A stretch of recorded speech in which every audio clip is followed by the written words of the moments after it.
jaringan yang rusak tadi. Itu pemikiran seperti itu, ya, untuk mengganti sel-sel yang rusak. Ya. Hanya sekarang coba Bapak Ibu pikirkan ya. Tadi kan kita nggak bisa terima dari orang lain ya, apalagi terima dari binatang lain ya. Beda binatang sama orang, pasti nggak sama ya. Dari orang ke orang aja nggak bisa. Jadi kita hanya bisa dari diri kita sendiri. Nah bayangkan kalau diri kita sendiri ya, diambil selnya, udah pernah disuntik belum? Kalau jarum suntiknya gede, panjang gimana? Serem, sakit nggak? Aktif katanya ya. Kata-kata kecil pasti takut ya. Sakit, sulit ya, karena nggak semuanya kemudian bisa menimbulkan atau bisa menghasilkan sel yang kita harapkan. Ya, nggak gampang lah ya. Biayanya udah pasti mahal, nggak mungkin biayanya murah. Jadi kalau terapi stem cell yang benar pasti mahal. Ya. Karena sel kita harus diambil, kemudian dibiarkan di laboratorium, baru disuntik lagi. Ya. Hasilnya nggak ada jaminan, tidak stabil ya. Sebenarnya tidak stabilnya itu terjadi kenapa? Satu sel itu punya kemampuan meregenerasi diri mungkin sekitar 20 kali. Ya. Nah kita nggak pernah jamin nih bahwa ya kemudian bukan kita ya, dokter nggak bisa pilih, oh ini sel yang baru membelah diri 1 kali atau 2 kali, nggak bisa. Dia ambil aja semua yang namanya sel muda. Ada yang udah membelah diri ke 15 kali, mungkin tinggal 5 kali sisanya. Makanya kadang-kadang harus diterapi lagi stem cell, ya nggak gampang, ya nggak stabil karena tadi dokter nggak bisa milih-milih. Oh ini yang masih 2 kali membelah diri, nggak bisa. Ya, diambil aja semua, dibiarkan semua, disuntik semua. Jadi hasilnya tidak akan pasti, ya tidak akan semenjanjikan teoritisnya. Ya. Oke. Jadi ini mungkin Bapak Ibu bisa lihat. Jadi kita tuh membuat dokter tuh pemikiran stem cell untuk menggantikan jaringan yang rusak, tapi ternyata ya masih mahal, sakit, ya sulit juga dan hasilnya kurang menjanjikan. Oke. Nah, ini tadi sudah disebutkan ya. Jadi tidak mungkin atau ada jaminan 100% gara-gara disuntik ini jaringannya pasti perbaikan. Nggak segampang itu juga ya. Bahkan dari tubuh sendiri, kalaupun disuntikan belum tentu tubuhnya bisa terima. Kadang-kadang juga mungkin tubuh punya proses penolakan tersendiri ya. Karena setelah di laboratorium ada proses dan sebagainya, ada perubahan-perubahan, disuntik lagi belum tentu jadi seperti yang diharapkan. Nah itu mungkin sekilas ya tentang stem cell ya. Jadi Bapak Ibu, kenapa kita tadi menua? Karena kita mengalami kerusakan sel mati gara-gara polusi ya. Harusnya kita bisa meregenerasi diri ya dengan cara stem cell tadi, tapi nggak bisa ya karena terlalu banyak polusinya, terlalu banyak makanan yang kita makan beracun. Akhirnya dokter berpikir, oh kita suntikan aja stem cell dari luar. Ada yang berhasil, ada yang enggak. Harganya jangan ditanya, pasti mahal sekali ya, dan nggak gampang. Ya, siapa sih yang mau disuntikin terus susah, sulit ya. Ngambilnya juga belum tentu dapat sel-sel yang sesuai dengan yang diharapkan. Oke. Terima kasih Dr. Trevino atas presentasinya. Kita kasih tepuk tangan yang meriah untuk Dr. Trevino. Terima kasih Dr. Trevino. Semua yang disampaikan Dr. Trevino tentunya sudah sering kita dengar juga, dan alternatif terapi stem cell itu sebenarnya yang ditawarkan oleh SOP 100+, karena yang akan dilakukan adalah ketika SOP 100+ ini masuk dengan 3 patennya. Masih ingat dong teman-teman, satu apa? 2, 3. Mr. Robert, they all know the patents. Very good.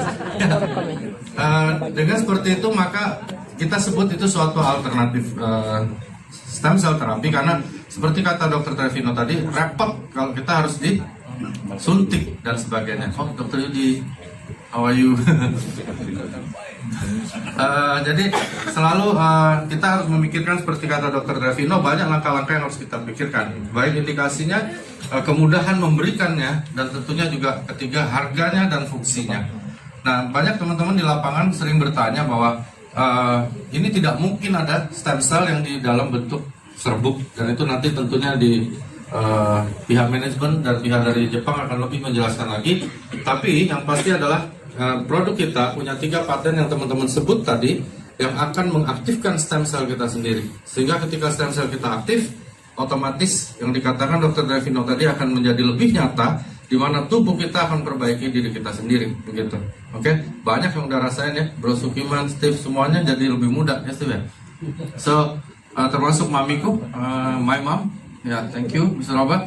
Everybody feels lebih baik karena semua paten itu adalah sesuatu yang nanti akan diceritakan oleh tentunya Mr. Roba dan Mr. Edo bahwa proses untuk itu menurut aku juga belum pernah dengar, kita nanti sama-sama dengar, pasti akan melalui proses yang benar-benar teruji dan benar-benar luar biasa. Karena itu aku benar-benar bersyukur bisa berhadapan dengan mereka, hadir ke sini, karena itu sangat perlu buat aku sendiri, termasuk buat teman-teman di sini, bahwa apa yang sudah kita sampaikan, edukasi hampir setahun lebih ini semuanya adalah benar. Itu yang paling penting. Jadi menurut aku alternatif terapi stem cell adalah suatu alternatif yang kita lakukan karena yang disebutkan Dr. Trevino tadi terlalu rumit dan terlalu mahal dan hasilnya juga belum pasti. Oke? Plasenta, sering di acara kita juga sebutkan tentang plasenta, tapi seperti kata informasi dari Pak Niko, Pak Ernest, juga Pak Michael bahwa plasenta di Indonesia di Perka Balai POM dilarang. So, bahasan itu mungkin lebih baik kita geser ke SOP, karena SOP sekarang sudah istilahnya sumber-sumbernya datang ke sini membawa suatu produk yang luar biasa. So, plasenta dulu menjadi suatu ide, tapi sekarang dibikin nyata oleh AFC Jepang, sorry. So AFC Indonesia melalui Pak Ernest, Pak Michael, aku selalu berterima kasih karena sekarang kita dengan produk ini baik orang tuaku, aku bahkan teman-teman di sini ada Pak Joshua kalau nggak salah, mana ya? Pak Joshua di mana? Pak Joshua ini masuk ICU kan? Oh iya. Mr. Robert, this is Joshua, ya? Yeah, he went to ICU and then get well by SOP, nah? Salah satu orang yang masuk ICU dan akhirnya sadar adalah Pak Joshua. Mungkin kita bisa tepuk tangan untuk SOP-nya. Dan kita selalu berdoa bahwa akan ada perbaikan-perbaikan yang lebih baik lagi pada semua orang dengan produk SOP 100+ ini. So, mungkin karena waktunya kata Pak Ernest mepet, aku lihat sambil ngomong sambil lihat jam juga sih. Udah 4:02. So, mungkin setelah ini kita lebih cermati handphone di silent karena akan ada penyampaian dari Pak Ernest dan dari pihak Jepangnya, di mana kita akan lebih tahu lagi, termasuk diriku sendiri, bahwa ada satu penelitian yang luar biasa dilakukan oleh mereka tentang SOP ini, sehingga di lapangan kita juga bisa lebih yakin lagi. Oke ya, dan jangan lupa minum SOP terus, karena kalau cerita-cerita doang, tahu-tahu doang tapi nggak diminum ya percuma juga dong. Oke?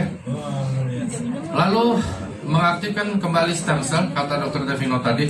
Stem cell kita yang kata Dr. Trevino udah agak tidur, udah agak lesu, itu akan bangkit lagi sehingga dia melaksanakan tugasnya. Masih ingat dong ya teman-teman, mencari sel yang rusak dan mati dan menggantinya menjadi baru. Oke? Ketika itu terjadi, karena itu juga salah satu hal yang luar biasa seperti Pak Joshua alami, orang menjadi bisa seperti seolah-olah dapat mukjizat. Tapi aku sama Niko kadang lagi duduk-duduk bilang bahwa ini adalah teknologi. Ada yang bilang ini keajaiban, tapi aku bilang ini teknologi luar biasa. Makanya ada Mr. Roba datang ini aku senang benar karena semua tentang SOP pasti kita bisa lebih tahu. Dan tolong teman-teman yang juga belum pernah ketemu dengan beliau-beliau, tolong direkamkah, didengarkan, dan jangan sia-siakan kesempatan hari ini. Oke?